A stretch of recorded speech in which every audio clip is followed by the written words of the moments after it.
Welcome back literature miss. Admission അപ്ഡേറ്റ്സുകൾക്കും exam അപ്ഡേറ്റ്സുകൾക്കുമായും channel subscribe ചെയ്യുക. കേരള യൂണിവേഴ്സിറ്റി 2024 ഡിഗ്രി അഡ്മിഷൻ്റെ സെക്കൻഡ് അലോട്ട്മെൻറ്റ് ഇന്നാണ് പബ്ലിഷ് ചെയ്യുന്നത്. ഇന്ന് അതായത് 18-ാം തീയതി വൈകിട്ട് 5 മണിക്ക് മുൻപായി തന്നെ ഫസ്റ്റ് അലോട്ട്മെൻറ്റിന് ശേഷമുള്ള സെക്കൻഡ് അലോട്ട്മെൻറ്റ് പബ്ലിഷ് ചെയ്യുന്നതാണ്.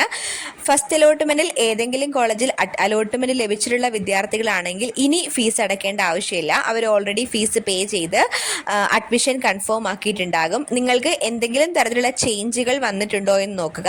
ചേഞ്ച് വന്നിട്ടുണ്ട് എങ്കിൽ ഇപ്പോൾ ഏത് കോളേജിലാണോ അലോട്ട്മെൻറ്റ് ലഭിച്ചത്, സെക്കൻഡ് അലോട്ട്മെൻറ്റിൽ നിലവിൽ നിങ്ങളുടെ പ്രൊഫൈലിൽ ഏത് കോളേജാണോ ഉള്ളത് ആ ഒരു കോളേജിൽ തന്നെ പോയി അഡ്മിഷൻ എടുക്കേണ്ടതായിട്ടുണ്ട്. നിങ്ങൾക്ക് അലോട്ട്മെൻറ്റ് മെമ്മോ ഫീസ് അടച്ചതിന് ശേഷം പ്രൊഫൈലിൽ നിന്ന് ഡൗൺലോഡ് ചെയ്യാൻ വേണ്ടിയിട്ട് സാധിക്കുന്നതാണ്. ഇനി സെക്കൻഡ് അലോട്ട്മെൻറ്റിലാണ് ആദ്യമായിട്ട് നിങ്ങൾക്ക് അലോട്ട്മെൻറ്റ് ലഭിച്ചതെങ്കിൽ നിങ്ങൾ യൂണിവേഴ്സിറ്റിക്ക് ഓൺലൈനായിട്ട് ഫീസ് പേ ചെയ്യുക. ഓൺലൈനായിട്ട് ഫീസ് പേ ചെയ്തതിന് ശേഷം അലോട്ട്മെൻറ്റ് മെമ്മോ ഡൗൺലോഡ് ചെയ്യുക. ആ മെമ്മോയിൽ പറഞ്ഞിട്ടുള്ള തീയതിയിൽ തന്നെ കോളേജിൽ നേരിട്ട് ഹാജരാവുക. ഓൺലൈനായിട്ട് ഫീസ് അടച്ച് മെമ്മോ ഡൗൺലോഡ് ചെയ്തിട്ട് ആ ഒരു മെമ്മോ, ആപ്ലിക്കേഷൻ പ്രിൻ്റ് ഔട്ട്, മറ്റ് ഡോക്യുമെൻറ്റ്സ് എല്ലാമായിട്ടാണ് നിങ്ങൾ കോളേജിൽ ഹാജരാകേണ്ടത്.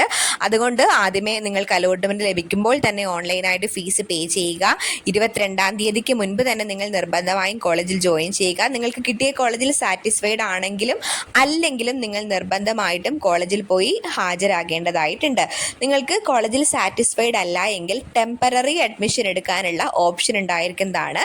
നിങ്ങൾക്ക് ടെമ്പററി അഡ്മിഷൻ എടുത്തിട്ട് തേർഡ് അലോട്ട്മെൻറ്റിന് വേണ്ടിയിട്ട് വെയിറ്റ് ചെയ്യാവുന്നതാണ്. ടെമ്പററി അഡ്മിഷൻ ആണെങ്കിലും നമ്മൾ കോളേജിൽ നേരിട്ട് പോയാണ് എടുക്കേണ്ടത്.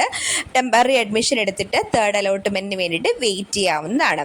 ഇനി തേർഡ് അലോട്ട്മെന്റിൽ എന്തെങ്കിലും ചേഞ്ചസ് ഉണ്ടാവുകയാണെങ്കിൽ ആ ചേഞ്ച് ആയി വന്ന കോളേജിലേക്കും, ചേഞ്ച് ഒന്നും വന്നില്ല എങ്കിൽ നിലവിൽ കിട്ടിയ കോളേജിലും കണ്ടിന്യൂ ചെയ്യേണ്ടതായിട്ടുണ്ട്.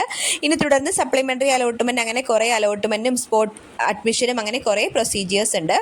അപ്പോൾ നിലവിൽ സെക്കൻഡ് അലോട്ട്മെൻറ്റിൽ ഏതെങ്കിലും കോളേജിൽ നിങ്ങൾക്ക് അലോട്ട്മെൻറ്റ് ലഭിക്കുകയാണെങ്കിൽ അലോട്ട്മെൻറ്റ് കൺഫേം ചെയ്ത് ഫീസ് അടയ്ക്കുക.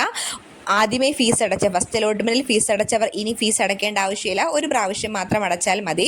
അപ്പോൾ ഫസ്റ്റ് അലോട്ട്മെൻറ്റിലും സെക്കൻഡ് അലോട്ട്മെൻറ്റിലും അഡ്മിഷൻ ലഭിച്ചിട്ടുള്ള എല്ലാ വിദ്യാർത്ഥികളും 22-ാം തീയതിക്ക് മുൻപ് തന്നെ കോളേജിൽ നേരിട്ട് പോയിട്ട് ഹാജരാകേണ്ടതായിട്ടുണ്ട്. ഓൺലൈൻ ഫീസ് അടച്ചതിന് ശേഷം റെസിപ്റ്റുകളും എല്ലാമായിട്ട് വേണം നിങ്ങൾ കോളേജിൽ നേരിട്ട് പോയി ഹാജരാകേണ്ടത്. നിങ്ങളുടെ ഇഷ്ടമനുസരിച്ച് first permanent admission, temporary admission എന്നുള്ള ഓപ്ഷൻ ഉണ്ടായിരിക്കുന്നതാണ്.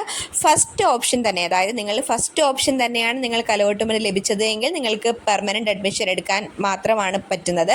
ഫസ്റ്റ് ഓപ്ഷൻ തന്നെ അലോട്ട്മെൻറ്റ് ലഭിച്ചിട്ടുള്ളവർ നിർബന്ധമായും പെർമനൻ്റ് അഡ്മിഷൻ എടുക്കേണ്ടതായിട്ടുണ്ട്. കാരണം അവർക്ക് താഴേക്ക് ഓപ്ഷൻ ഒന്നും ഉണ്ടായിരിക്കുകയില്ല.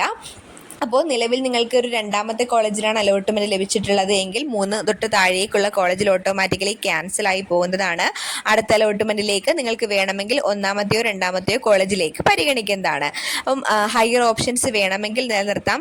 കിട്ടിയ കോളേജിൽ സാറ്റിസ്ഫൈഡ് ആണ് എങ്കിൽ ഹയർ ഓപ്ഷൻസ് ക്യാൻസൽ ചെയ്തിട്ട് പെർമനൻ്റ് അഡ്മിഷൻ എടുക്കാം. അല്ലാത്ത പക്ഷം നിങ്ങളെ അടുത്ത അലോട്ട്മെൻറ്റിൽ മറ്റൊരു കോളേജിലേക്ക് പരിഗണിക്കുന്നതാണ്. കോളേജിൽ ചേഞ്ച് വന്നു കഴിഞ്ഞാൽ പുതിയതായിട്ട് കിട്ടിയ കോളേജിലേക്ക് പോകേണ്ടതായിട്ട് വരും. അതുകൊണ്ട് കിട്ടിയ കോളേജിൽ സാറ്റിസ്ഫൈഡ് ആണ് എങ്കിൽ ഹയർ ഓപ്ഷൻസ് ക്യാൻസൽ ചെയ്തിട്ട് കോളേജിൽ പെർമനൻ്റ് അഡ്മിഷൻ ഉറപ്പാക്കുക. എന്തെങ്കിലും തരത്തിലുള്ള ഡൗട്ടുകൾ ഉണ്ടെങ്കിൽ വീഡിയോയുടെ താഴെ കമൻറ്റ് ചെയ്യുക. ഫസ്റ്റ് അലോട്ട്മെൻറ്റ് പബ്ലിഷ് ചെയ്യുമ്പോൾ തീർച്ചയായിട്ടും ചാനലിലൂടെ നിങ്ങളെ അറിയിക്കുന്നതാണ്.